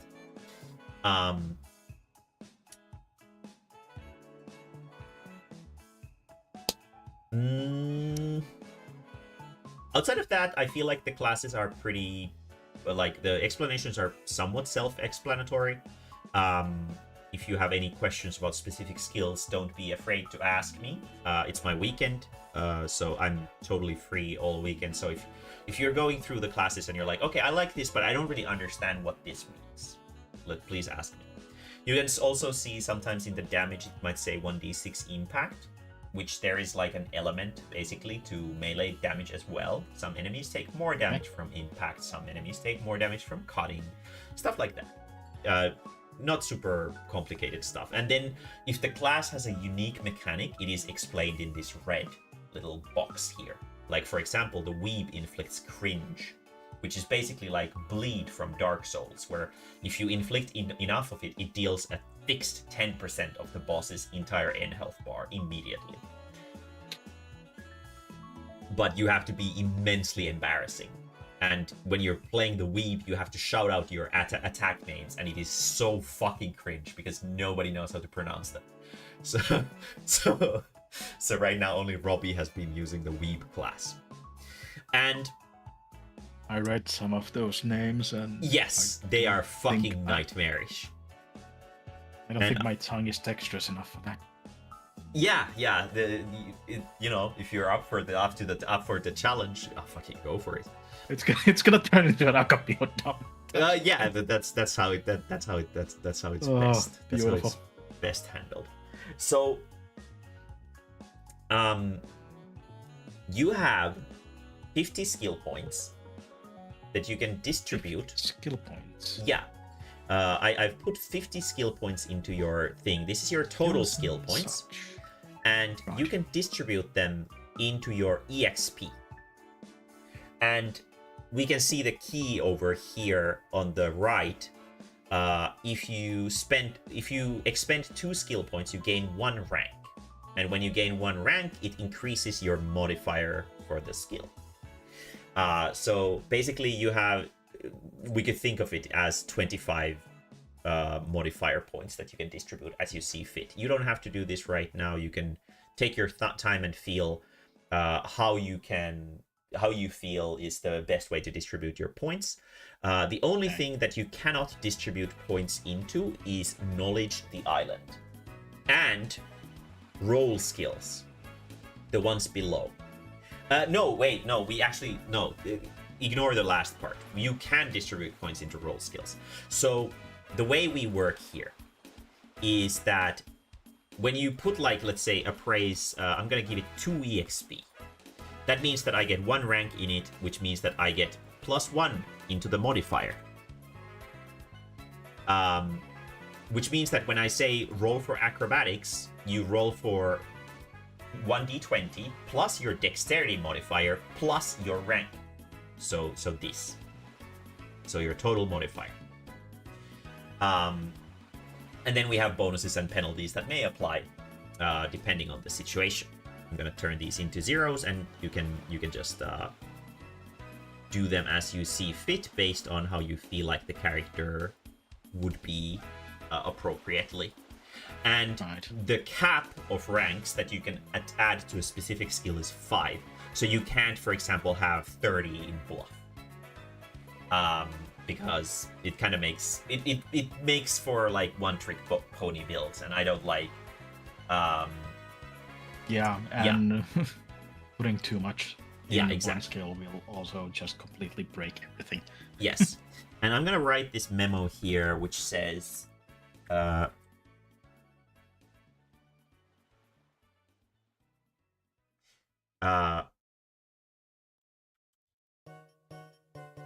EXP to rank bot can only be used in the appropriate role. So roll skills, which we have here, these are skills that when you go through your class sheets here, you can see that they have this little orange box that says roll skills, that is scan combat tactics. These are skills on this skill tree that you can only use when you are in that specific role. You cannot master them, so they are only tied to the role that you are using. However, these versions of skills, like for example sneak, is way better than stealth, because stealth you have to roll for each individual like stealthy encounter that you have, but Sneak instead grants you a status effect that remains as long as you are in the same area. So for example, like, an enemy spots you, you roll for stealth, you succeed at 15, then another enemy spots you, you have to roll again. But with sneak, if an enemy spots you, you roll sneak once and it's a good roll, and then the other enemy cannot spot you. So it has like a permanent effect. So these are more powerful effects than the other skills, and sometimes unique effects like scan and combat tactics. You can, 1 EXP equals 1 rank. So they are cheaper to obtain, but since you can only use them in the specific role, only add ranks to them if you feel like you're gonna enjoy playing this particular role a little bit more. But they are powerful skills. Your MP is gonna be... what is our base MP? What is our base MP, players? Do we know what is our base MP? Waiting an answer for that, I have a second question. Yeah, ask when away. previously talking about the skills, Yep. I said multi-classing skill points, but it doesn't work on role skills then. No. So you can't use mastery points to multi-class role skills. No. Okay. Yes. What are the actual multi-classing rules, if those exist? So the only rule is there are no rules except that you can only choose between these green box skills and the blue box skills. These are the only skills that you can choose. Everything else, you can't, for example, take the cringe mechanic into a different class. Well, no, yeah, you can. Technically, if you use any weeb skill that has the C next to it, it will add a stack of cringe, which is a universal mechanic. It's just that only weeb and I think imposter can inflict cringe damage. But the idea is that you can take any passive skill or active skill from any class at any point. The only thing is that you must have unlocked that class at that level. So you can't, for example, be like, oh, I like Synergist level 4 skill, but I'm not a Synergist level 4 yet. You can't master it. You have to be that class level in order to master it, if that makes sense. Okay, correct me if I'm wrong. This is how I understood it. Yeah. You can multi-class and use skills from any class which has that skill, well, level of techniques open. Yes. My brain had a bit of a moment there in Yeah, the middle. but the core thing between this and like traditional multi-classing is that you can't be like, okay, I'm a weeb and a mindbreaker at the same time. You can only be one class at the same time. However, by using your mastery points, you can be like, okay, I'm a weeb, but I also have the provoker skill bulky, which I have mastered, which gives me plus 10% max HP. So then this will be permanently unlocked for all across your classes. No matter what you play, this will be always active. That's what the mastery points are used for. But you can only have one class that you're currently active in. But you can switch classes at any point, and you can switch and redistribute your stat points at any point. Did that explain it? I think I got it. Okay. And you have 235 MP. I think Arcade has probably forgotten to add his level ups, since we had multiple sheets that had 235 MP. There we go. And into these techniques known things, we generally write things that are mastered skills, so that you can remember that, okay, these are my mastered skills. And also sometimes you can find, for example, these mysterious discs around the world that are like TMs from Pokemon that you can use to teach yourself a new skill of some kind. And most people don't really have those TM skills yet. I think there's like 2 people who have them right now, so we don't need to worry about them right now. But if you add any active skills, so that like those attacks and techniques and stuff like that that you can use in combat into your mastery skills, then you can add them right here, so that you'll remember that, okay, no matter, even if I'm not in this class, I can still use this skill. Abilities are your passive abilities that are constantly active as long as you're in a class or if you've mastered them as well. So they're like stuff like, for example, I have 10% more health. And this is where we're going to add some things for you, because you do have metamorphing, which is can change form, but struggles with inorganic solids. So you can't turn into inorganic solid materials. This is basically where we can write your passive abilities. I think we could add like a couple more if you want some kind of for example, because he's amorphous and his body is kind of like goop, I feel like he would probably be a little bit resistant to physical damage. So I imagine it's kind of the same thing as you're like trying to cut jelly. Yeah, exactly. So you can we'll call you can make it some damage, but you can't really see it. Yeah. Takes, let's say, 10% less damage from melee. And there was an element that he was weak to in one of the beta ideas. We could add that as a passive negative ability as well. Was it ice? That was cold and ice Yeah. in general. It's into a popsicle. Yeah. And it's much easier to crush. And we're gonna do this.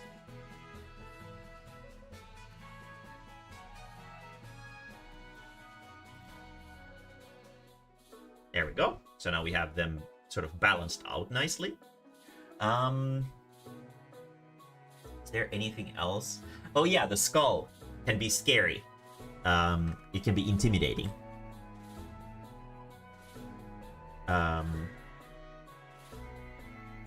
Let's do +1 intimidation against humans or humanoids.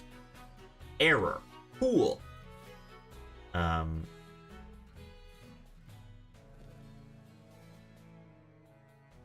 think you had a little extra mark in the beginning there. +1. There we go. So if you roll intimidation against humans or humanoids, you'll get a +1. Should we add a condition to that? Yeah, well, what would you suggest?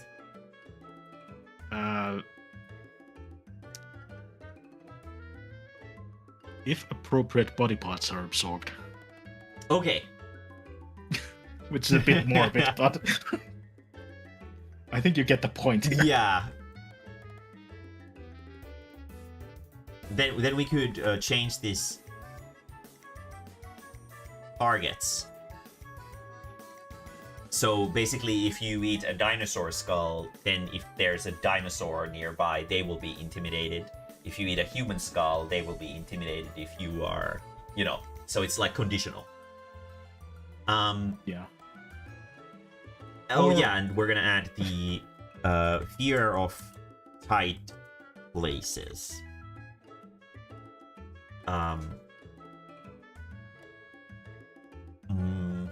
What would be mechanically the Yeah, that's what I'm thinking as well. do we yeah, you said that there's stamina. Yeah, so yeah, I think that would be good. We add Yeah, let's say we add double. Yeah, we could do like doing any action that yeah, so like you normally don't consume stamina when you're in a dungeon, but let's say that, for example, if you have to squeeze into a tight space, you will consume stamina for basically every action that you take in there, because it's like representative of your mental fortitude. Yeah, sounds reasonable. Taking action in tight spaces consumes relative stamina to the action taken. So when you are in a tight space, you can be like, okay, so my character is struggling. If I try to do this, how much stamina would that consume?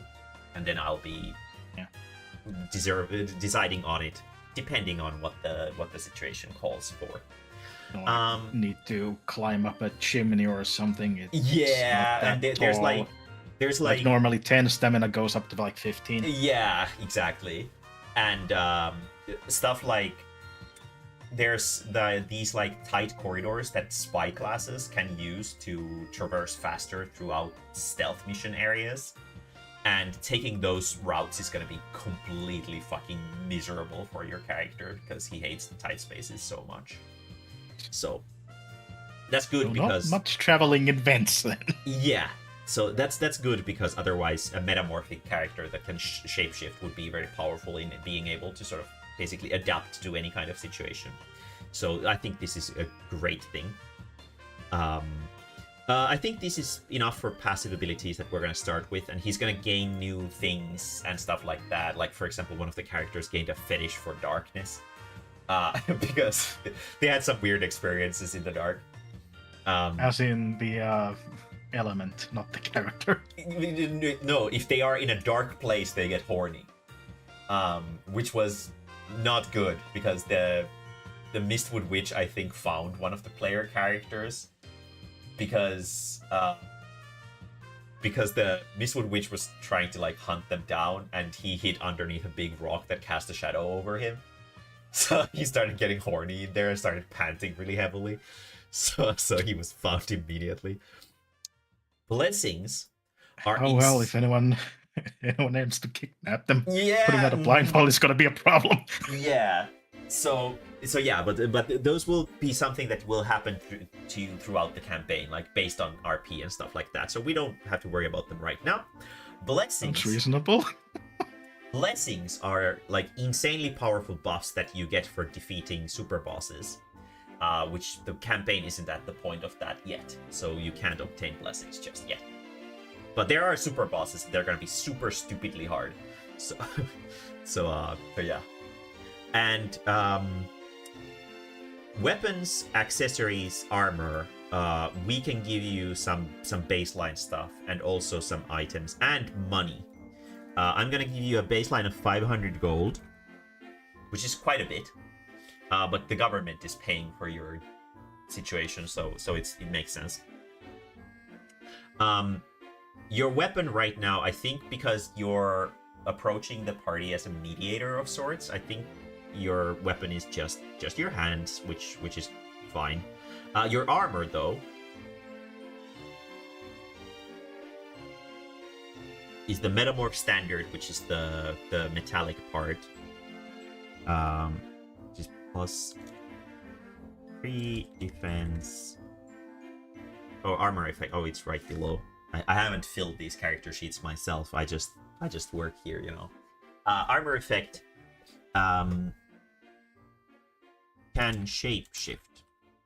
So this is armor that you can wear while also shapeshifting, and it doesn't lose its effect. But some armor might lose its effect if you shapeshift, because it doesn't shift alongside you. Defense is 3, which means that Oh, hold on a minute. Yep. Did you say the armor also shifts shape? Yeah.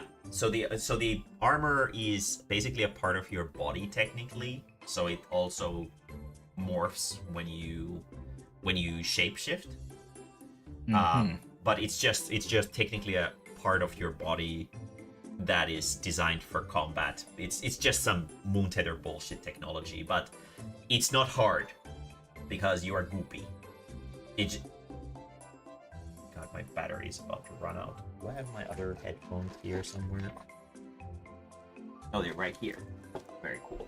So I have a spare headset for when my battery is gonna run out, if it does run out during this little session. You wanna swap to that now, or? Yeah, actually, let me do just that. Just a second. Just to cut out the possible problem. Just a second.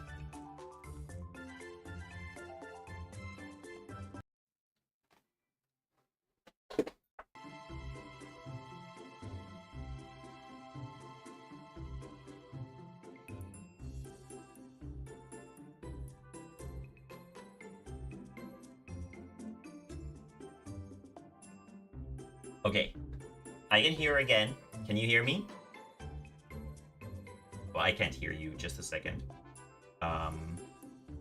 Oh yeah, Discord is definitely not in the right settings.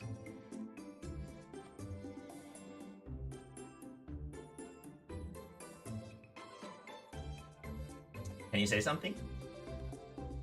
Hello. Okay, now I can hear you. Fantastic. Yeah. I was just going to say, well, the first problem is obviously going to be on Discord side. Yeah. Which just happened. So, yeah, so basically, when it says defense on armor, it means that you take 3 damage less when some enemy attacks you. But if it says N in front of the 3, then it means that non-lethal combat deals this much damage less to you. Okay. But this is just armor, so it's just gonna do actual defense, and its weakness is actually electric. And this is +1, and this is -1. So basically what this means is that if you are attacked by an attack that deals cutting damage, your defense is actually 4. And if you are attacked by an attack that is electric damage, your defense is actually 2. Does that make sense to you? I think so. Okay. Very cool. And your accessory is government ID. Effect. +2 charisma, +2 against idiots. So when you're discussing with idiots, which is a lot of characters right now, if you flash your government ID, you'll get a +2 in your charisma rolls. So yeah. Does the character have any kind of precious items or something like that you would like to bring with him to the adventure that he starts with, or do you want to just go in empty-handed? I tried to think about that, but then if I had to do a bureaucracy, and I kind of needed an entire rest of the day to recover from that. So I didn't have much time to think about anything. Yeah, that's totally fine. If you have something that you come up with that you would like to add, just hit me up tomorrow, and we can discuss it. Something to understand. I'll sleep on it. Yeah, exactly. Something to understand here is that combat items. These are basically your pockets. So when you are in a dungeon, you are in combat. Like basically, in terms of rules, you are always in combat when you're in a dungeon. The combat item system's main purpose is to make it so that people can't have infinite healing potions. Combat items don't stack unless they're ammunition. Okay. Well, actually, yeah, they don't stack unless they're ammunition. So, for example, if you have a healing potion, it will consume 1 slot. You can have a maximum. Oh no. Actually, yeah, they do stack up to max 3. So you can have up to 3 healing potions, and then these slots will never increase in amount. So you can only bring 3 different items that you can use in a dungeon. So you can't dig through your inventory and go like, oh, I think a banana peel would be useful for this situation. However, when you are in a dungeon, for example, and you are not directly engaging an enemy in combat, you can switch out an item from your inventory into your combat item slots. But if you are engaging actively in combat against an enemy, so you're in like a battle and there's battle music playing, then you cannot swap items from your inventory into your combat item slots. And you can only use items that are in your combat item slots when you are actively engaged in combat. So even if you have... So inventory and quick bar. Yes, exactly. That is exactly what it is. If the armor shapeshifts, does that mean that Flubbed can fit through small spaces like Tibia? Yes, it does, but he has a fear of enclosed spaces, so he's gonna fucking suffer, and he doesn't want to do it. But if he absolutely has to do it, then he can do it. If you have some kind of lore item that you would like to add, you can put it on the personal item slot later on. And then you can just copy paste the classes over here, and you can add new tabs to this by pressing the little plus icon over here. So you can be like, okay, well, here's my synergist, here's my healer, here's my tank, here's my this thing, and you can just add them here. You can just copy paste the things from the classes advanced sheet by just going like this and do like that, and you're like, okay, well, this is all my level can currently handle, so I'm gonna copy only up to level 1. This is how most players have done it, where like we can see Tibia here has only copied up to level 2 skills on this character sheet, like so. And that's basically the gist of it. So you can just add little, you can edit the character sheet as much as you'd like, just to make it as simple for yourself as possible. Like if we look at Char's sheets, they are a fucking nightmare. I don't know what the fuck is going on here. How the fuck is there a -21 modifier in climb? I don't know what's going on, but I'm not gonna worry about it. I'm gonna trust that the math is right. The math is mathing, and we have inactive, and I don't know what the fuck any of this means. I don't know what the 21 in resting too, so yeah, I don't fucking know what any of this means. Known status condition smelly. So yeah. You can edit it as much as you'd like to your preference, and yeah, karma is not something you can affect. After you do something karmically, like either positive or negative in the campaign, you will gain either dark karma or light karma, which will be added to your karma. And depending on your karma, it may affect, for example, how NPCs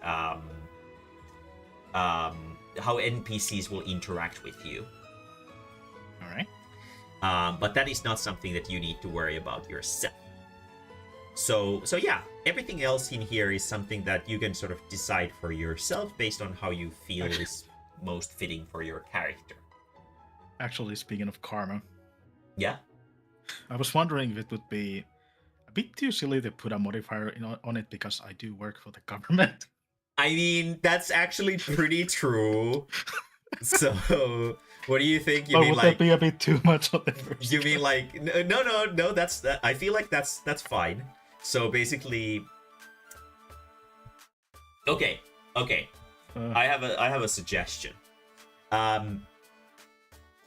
You have an increased, like a 10% increased rate of gaining negative karma because you work for the government.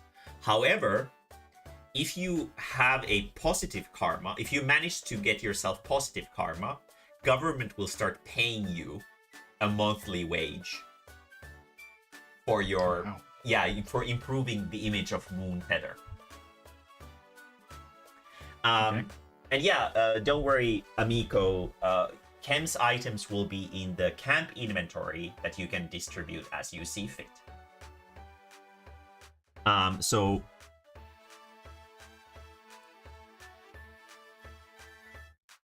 the government is the name of your ability, and the ability is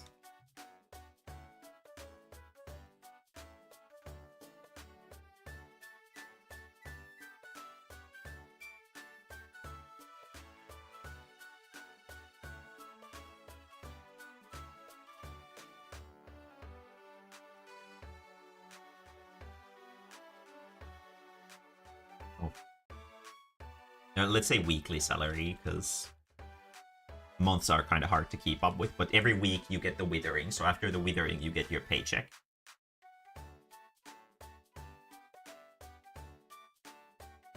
After suffering, you get paid. Yeah. So Again, like too true to life. so your dark karma accumulates 10% faster, but if you have positive karma, you get weekly paychecks of positive karma times 10. So if you have 1 positive karma, you get 10 gold. If you have 100 positive karma, you get 1,000 gold each week, which is a lot. So this can be very powerful if people end up liking him despite his government affiliations. But also, sometimes it's difficult to determine what will give you dark karma and what won't. Like, there was a dungeon and the characters bullied like this one little enemy and they were kind of mean about it. So they got dark karma for it, even though it was an enemy. so you know, you never know. You never know with this shit. All right. But everything else. So we cannot perform cruel and unusual punishments. Yeah, it can result in negative karma for sure. You can. My way of DMing is, of course you can. You can do whatever you want, but there are consequences. So yeah. so try anything. But yeah, that is true, Amico. That is true. Ken wanted to have passive income as his like ultimate goal, but now new guy comes in and has passive income as one of his passive abilities. God damn, the world just isn't fair. Your size class is medium. I can fill that in for you already. So he's like a normal human size, maybe a little bit shorter. In his like normal flubbery form. Very cool. Okay. I think everything else from here on out is something that